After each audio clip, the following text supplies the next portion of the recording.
there. Oh, Happy New Year, Jeff. I trust all is well. I think you're muted right now. I am first unmute of the new year. Happy New Year. Hope all is well with you. It's one of those years that seemed to have a very short holiday period, I think, relatively speaking. Every day is a holiday if you're dealing with the supply chain. It's the first time anyone ever said that. Hi, Mary. Hi, Viral. Hi, Tiffany. Hello.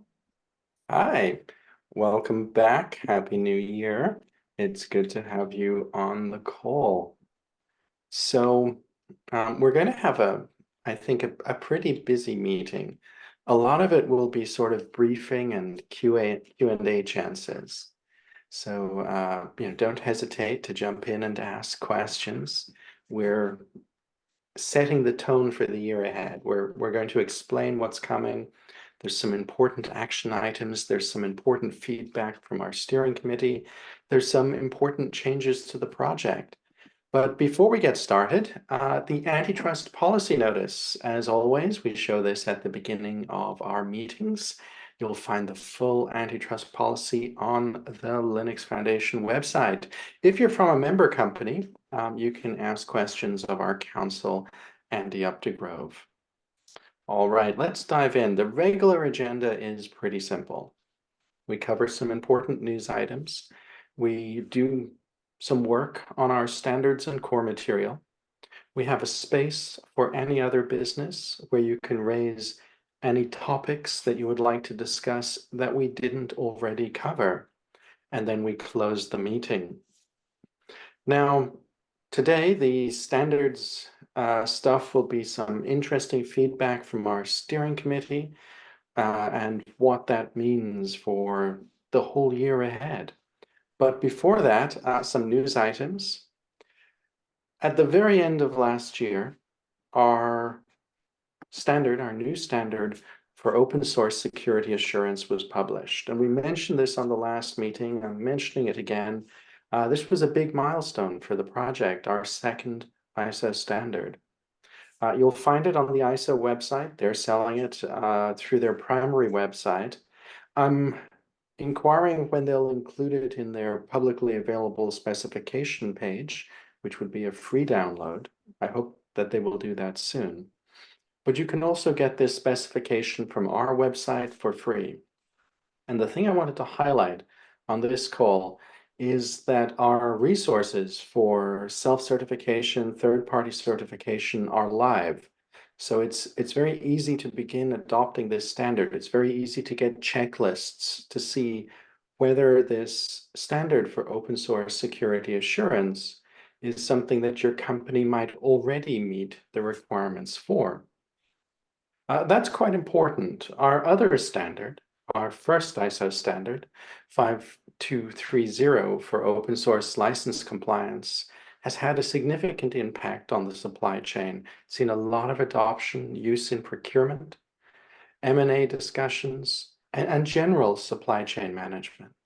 So well done, everyone who was part of making this standard happen. A special call out to our specification chairs. And I think I need to give great credit to Chris Wood from Lockheed Martin here, who helped shepherd the process from the beginning to where we got to. Now, the OpenChain project itself has released an annual report summarizing all of last year.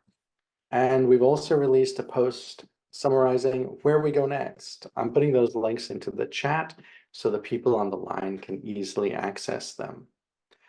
In short, last year was extremely busy. We had some really good milestones. The year ahead will also be busy, and there are three primary areas to look at for that year ahead. Briefly sharing my screen, I'm going to just show the annual report first. What we did last year, we have a lot of information in the annual report. You can get it as a PDF or view it online. But we had significant global impact. We had a lot of movement. Our second ISO standard being published was the most important thing, but it's by far not the only thing that happened. So some interesting metrics, we doubled the community of third-party certifiers around the world, helping people adopt our standards. We have a ton of conformant programs listed on our website to help give people context for the type of companies, the different sizes of companies that can use our standards. We had some great data about market usage. For instance, a recently sponsored survey by PwC showed that 31% of large German companies are using or plan to use our ISO standard for open source license compliance. And going back in time, since before our ISO standard for license compliance was published until more recently, 2023, we've seen a reduction of 14% in open source license compliance issues in commercial code bases using open source. We can't claim the credit for all of that, but we're definitely one of the contributing factors out there. So we're making a big market impact. Annual report has lots of details like this and is a good read to get started. It's suitable for people completely new to our project as well, who want to just to get to know us. Now let's have a look at the where we go next. The where we go next, again, the link is in the chat, is really focused on setting the context for why we're doing something and then how we'll do it. So going back to our project charter, our mission, talking about our community, and then three things we'll be doing in the year ahead. Promoting adoption of our existing standards is number one. We want to help companies adopt these standards, particularly companies further down the supply chain that might not currently be using the standards, might not have awareness of them. We want to work on that. So promoting adoption of our standards is a huge priority. Ensuring our standards and supporting material are relevant. So we want to make sure that we can have ways for people to suggest updates to the standards in the future. And in fact, we just had a series of updates proposed to our steering committee by the community, and they gave some feedback on that. Now, the feedback is included in this page online, but we'll also cover it in a while when we talk about the standards itself. The final thing I want to highlight is that we're providing a space for potential future market solutions. In other words, apart from our existing standards, apart from the editing work in things like updating those standards, we're also providing a space for people to talk about the future. One of those is a new AI study group to talk about AI compliance. I will go into more detail on that in this meeting with a dedicated slide. But we want to make sure that not only are we covering the things we know are important right now for the supply chain, but we provide a space to talk about the things that will be important next. Helio flagged that the meeting invitation link on the calendar is broken. Helio, can you let me know what happened on that? Because I used the link that I had on the calendar. It seemed to work okay for me.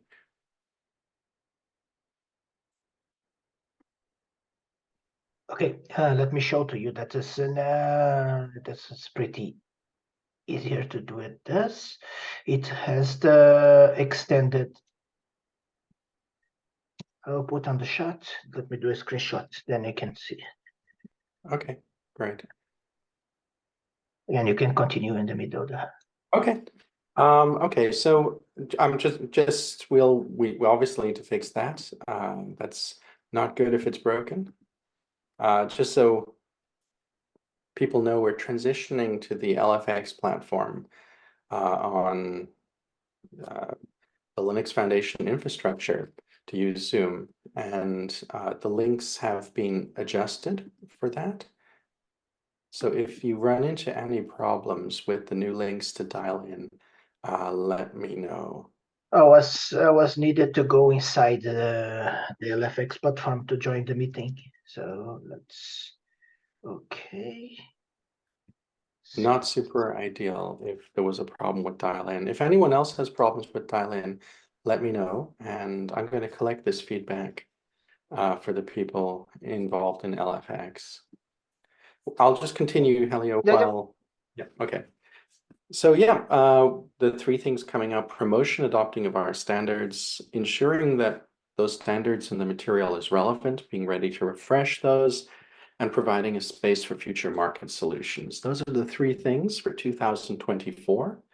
And that's basically in order of the energy. We want to put most of our energy in promoting adoption of our standards, some of our energy into making sure the standards and supporting material are refreshed, and then part of our energy, less of our energy, into looking at future market solutions to make sure we stay relevant in helping the supply chain do better.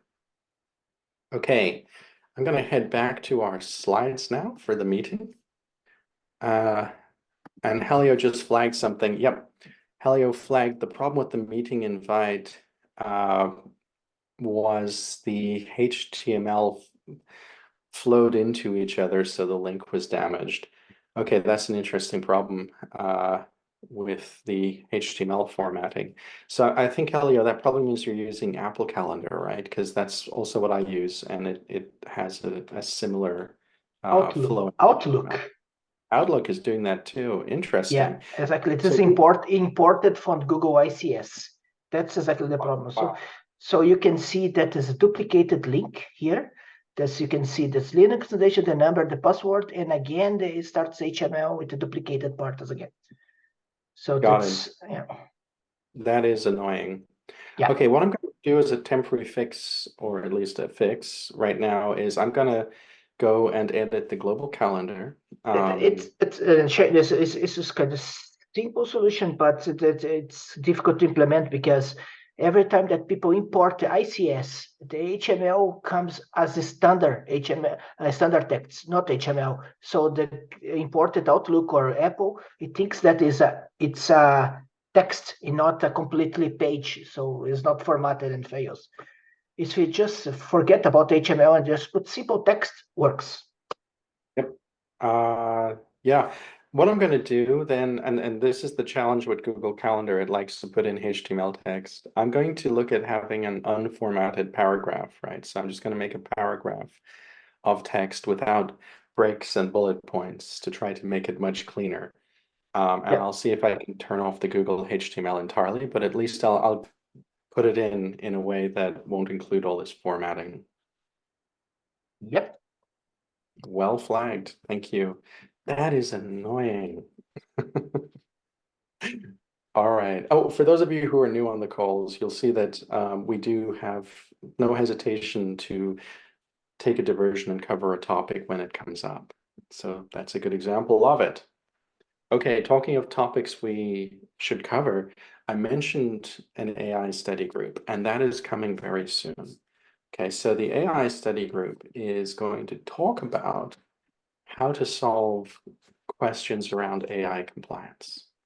This is something that was socialized in our board meeting and strategy session at the beginning of December. It was something announced at the Open Compliance Summit in early December, and they had a kickoff call in middle December. Sorry, they had a planning call in middle December about forming an AI study group with regular meetings in 2024. And that starts on the 23rd of January. The meetings will start then with this kickoff call, and they'll continue throughout the year, co-hosted by David Marr from Qualcomm and Matthew Crawford from ARM. Now, this is potentially important. The study group is something that is on the road to potentially a work group. And what happens with a study group is we brainstorm. And we say, on AI compliance, is there something useful we can do in the way we do business process management? Is there reference material? Are there guides we can do that would help people, the same type of people we help with license compliance and security assurance? Even speculating, is there the potential for a sister specification on AI compliance? Let's chat. And when the study group has talked and decides there's some concrete action items that could be done together, it then talks to our steering committee, our board, for permission to become a work group. And if the board grants that permission, we have an AI work group working on tangible outcomes for not just the project, but the market. So that's something that's pretty important. Links are in the chat, highly recommended. And the next items I'd like to go to are also important. It's basically election time. We have a yearly election process for our work groups, and we introduced it starting with our specification and education work groups about a year ago, just over a year ago. So it's election time. And it's time to begin the election for the specification work group. What that means is that we're going to ask for nominees. It can be the existing chairs, it can be new people. Nominate yourself, nominate someone else by sending an email to the specification list. That starts tomorrow, runs for a week. After that, there's a voting period for a week where people can vote for the nominees, and we get a chair for our specification work group. The chair's job is to host meetings like this when we're doing editing on the specifications, when we're doing feedback review, and so on and so forth. Last year, I should say, we had co-chairs of specification. We were in a new situation. We had the new licensing spec as well as the existing, we had the new security spec as well as the existing licensing spec. So we had co-chairs, but we'll be reverting to the normal situation of a single chair for this year, rather than having the exception continue. So we were very fortunate to have Helio, who's on this call and found a calendar problem, and Chris, who's not on this call right now, as the chairs last year. And they're very welcome to nominate themselves or for you to nominate them this year again. We'll have that election, and then the community recommendation will go over to our governing board. Their next meeting is in late March. They'll have a look at the election results, and the election result will be announced in late March for April. Exactly the same situation over in the education work group. That is a situation where if you're interested in being the chair of our reference material, if you're interested in helping run those calls and keep the mailing list for education engaged, helping to coordinate a bit there, you're very welcome to nominate yourself or nominate someone else. Our current chair is Nathan from Qualcomm, and he's been busy working on things with our community, like updates to the training slides. This is equally important to the spec. The reference material is really key, and we have a lot of work to do in, I think, encouraging people to come in and contribute to our reference material development in 2024. So, you're very welcome to be part of that. Fresh ideas are welcome. And not only as a potential chair, you're welcome as a contributor as well. Anyway, spec election starts tomorrow with the nomination period. Nominate yourself or someone else. Education election tomorrow, and you can nominate yourself or someone else.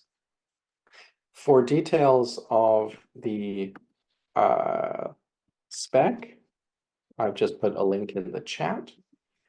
And for details of the education, I've just put a link in the chat. And remember, the reason that we have community chairs and the reason that we want you to be involved is very simple. The OpenChain project is sponsored by its platinum members, but the purpose of the OpenChain project is to have a genuine community of user companies solving user company problems. Your leadership in that is vital. Having a diverse set of chairs gives us new ideas. It gives us different ways of running things. It gives us a resilient, self-sustaining community. So it's actually very important that we have these elections. It's important that people can step up. It's important that people who want to can potentially continue, and it's important that new people can take a place at the table. The owners of the OpenChain project in the end are you. The reason we're successful is because this community is so open. We openly develop the standards, we develop the material together. We make sure that everyone at the table, whether they're from a huge multinational or a small company, is equal. Okay, and with that, I'll just pause and see if people have any questions about the elections, any questions about the AI study group, the annual reports, or the release of our security standard.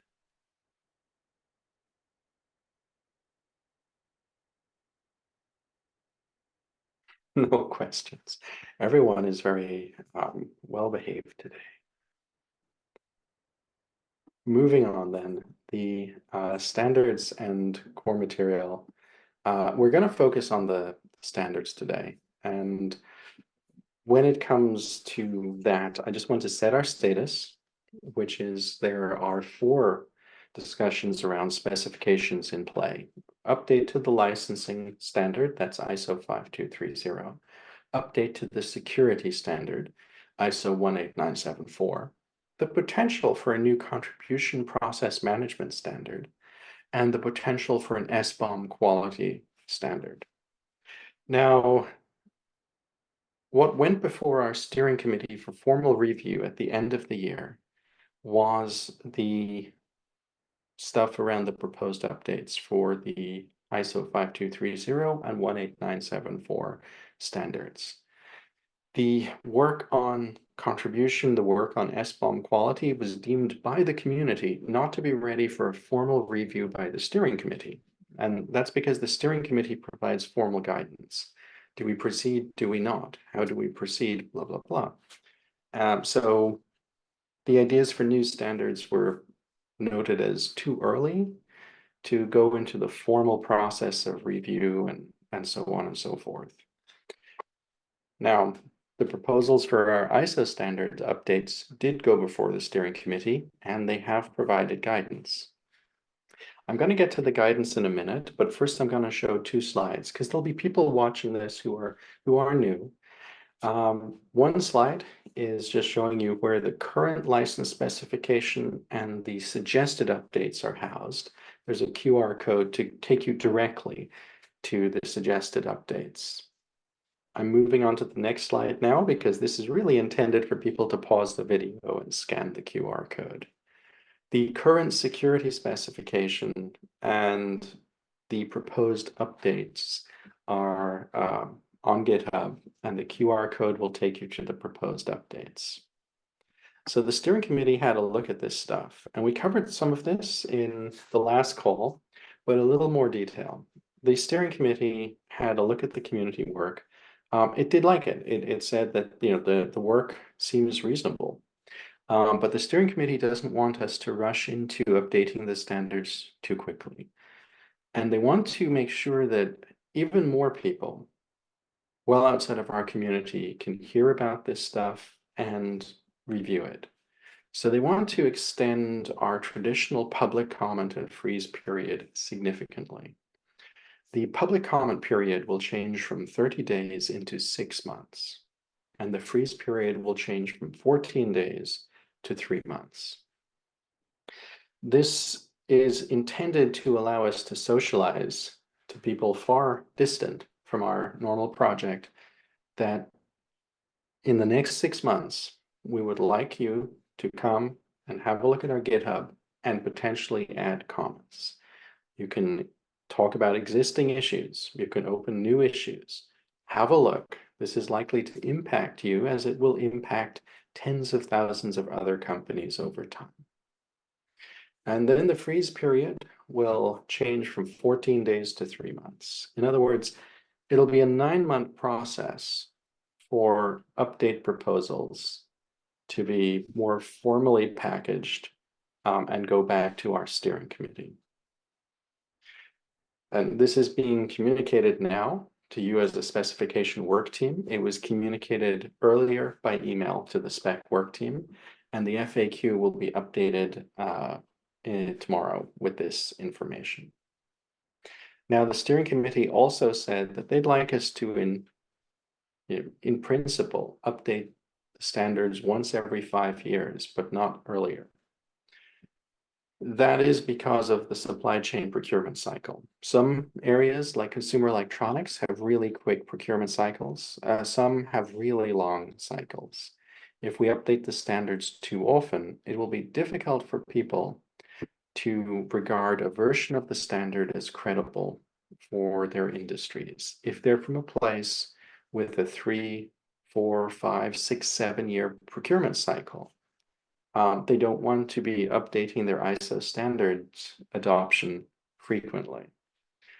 So the steering committee wants us to basically target once every 5 years for updates. And that suggests that ISO 5230 will go through a public comment period this year. And if after the comment and freeze period, the steering committee approves the changes, they'd likely take that towards ISO next year. ISO 18974, our security standard, is brand new. It's a month old. What do we do with that? Well, it's likely that we might update that sooner because security is a rapidly using market. But again, the steering committee doesn't want to rush that. It doesn't want to have people get the idea that security standard will be updated every 12 months, and there's no point in adopting the one that was just published because a new one is coming. So the steering committee basically doesn't want to give the impression that we'll be updating the security standard in a rush. That doesn't mean that the ideas around it won't be taken in. It doesn't mean that it's not useful to codify those ideas and have them down. Like I said at the beginning, steering committee thought that the proposed updates look reasonable. So what we'll do is we'll throw them both into a public comment and freeze period, starting around late January. The public comment and freeze period will allow more people to hear about these standards. And then we'll take them back to the steering committee and see what they say about whether they like the finished product and whether they want to release it at what schedule. Like I said, ISO 5230, likely next year. It's possible the security standard will be held, even if we have a solid looking update, held for a while until it's regarded as the update being needed for the market, as opposed to appearing to destabilize it. So that means our next steps are to communicate the new public comment period later this month, and then review the comments and ideas that come in from new parties during that period. And as an interim measure, so somewhere towards the end of the public comment period, we go back to the steering committee with an update on progress and see if they like where we're going. Those are the next steps proposed on the standards. I wanted to pause here and see if you have any comments or questions, because this is quite an important part of the project. It's quite an important thing to have been brought up.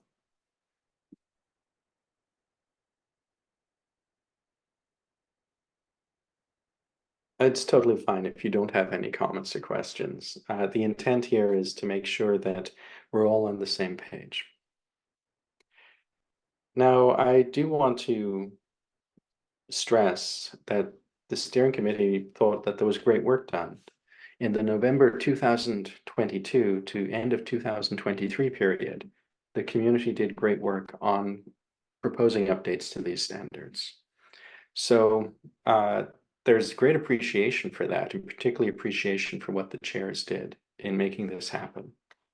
The public comment period and the long target dates between release are not because of any concerns with the great community work. It's more about timing for the supply chain and making sure that an even broader audience will hear about this incoming and will have a chance to have a voice. just to stress that. So great work to our chairs and also to all of you on what's happened already. But it does look like a sensible series of next steps, and our job is not to be in a rush, more to get things right. As carpenters say, measure twice, cut once. More true than ever when, 10, 20, 30, 40,000 companies will be impacted by what we output. All right. It seems everyone is quiet today. I guess it's because we're having a long briefing with pauses for questions as opposed to live editing of stuff. Next call, we will be moving into more live editing. And I'm actually thinking of asking some of our quieter work groups to include themselves on this call as opposed to having separate calls to increase the amount of interactive editing and discussion we have. The monthly meeting should be a place for ideas to be shared. Speaking of, is there any other business that you would like to cover today?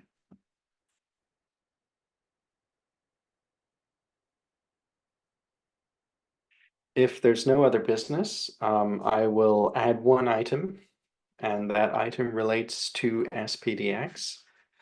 We've seen a proposal for a services or operations profile in SPDX to include things like export control data. Now, we have an export control work group. They're having a look at this stuff. They're thinking about it. And we're going to be talking about the implications of that. How can we help? What can we do if SPDX is including export control? Just briefly sharing my screen. We started that discussion with a great presentation from the SPDX team. We had Matthew on the line. I think we had Marcel as well. Matthew and Marcel are both part of OpenChain community as well. And they talked about how potentially SPDX would be including a new schema which covers export control, which is another type of compliance and therefore of interest to our domain. This schema, I'm just going to copy paste into this chat, currently looks like this. Early days targeted for SPDX 3.1, which is down the road a bit, but an important discussion, I think, and one that we want to make sure that we are part of and that we contribute usefully to. So like I said, the export control work group had a meeting. Actually, it was earlier today. It's been a very busy day for the OpenChain project. And that meeting had some outcomes related to this. And I'll see if I can pull up a direct link to the mailing list. Okay. Yeah. I'm going to give you a direct link to the discussion that our export control work group had today. That direct link will take you to the message summarizing the recent meeting. So yeah, basically we're going to help SPDX as much as we can as they look at export control within our remit as a high level what business process group. SPDX as a software bill of materials is much more about the how, much more about implementation. Hopefully combined, we can have some interesting ideas that will be useful for the marketplace. You'll find the slides in this link, and the recording of that call will go live shortly. Yeah, and if no one else has any other business, what we will do is we will close this meeting. And next time, we'll come back and we'll do focus on some really practical editing. I noticed that Nathan over at Education has perhaps made the biggest update to our training slides, our original education product that has occurred in many years. So I'm going to ask Nathan if we can run through that on the next meeting, as well as running through some of the very practical items on our specifications. Until then, take care Be safe, be healthy, I be have a question. curious. Oh, yes, go ahead, Mary. Yeah, just waiting for your end. In the OpenChain website for this adopt ISO standard, you list many kind of companies. We have we have two different ISOs, and I only find one for this license compliance list companies. Where can I find for the security compliant companies list? It's a very good question. So there is a webpage for our community of conformance. And I'll just put the link in the chat. I will work to improve discoverability. That shows the organizations using both standards. So first of all, the big list of organizations using license compliance, and then further down, the organizations using the security standard that came to us and said, put our logo on the website. Naturally, the list of license compliance users is longer than the list of security users because one standard is older than the other. Over time, you will see both of those lists expand, and I expect security to grow relatively quickly now that we've moved from de facto into formal ISO standard. Okay, I see. Thank you. You're very welcome, and it's a good point. So I'm going to go to the Get Certified page and see how I improve the display of adoption and so on, so people can more quickly go and see who's using what. And also, I'll try to improve aspects of our main page so that people can more quickly see who's using what. Thanks, Mary. That's really good feedback. Welcome. All right, everyone. Take care. Have a beautiful day. Thank you for your time. I appreciate you listening to our setting of context. This video will be going to our community around the world. They will be able to hear our status. They'll be able to hear our challenges, like calendar invites. They'll be able to see me giggling into my coffee and all the details that make up this beautiful community. I'll see you in 2 weeks, and until then, take care.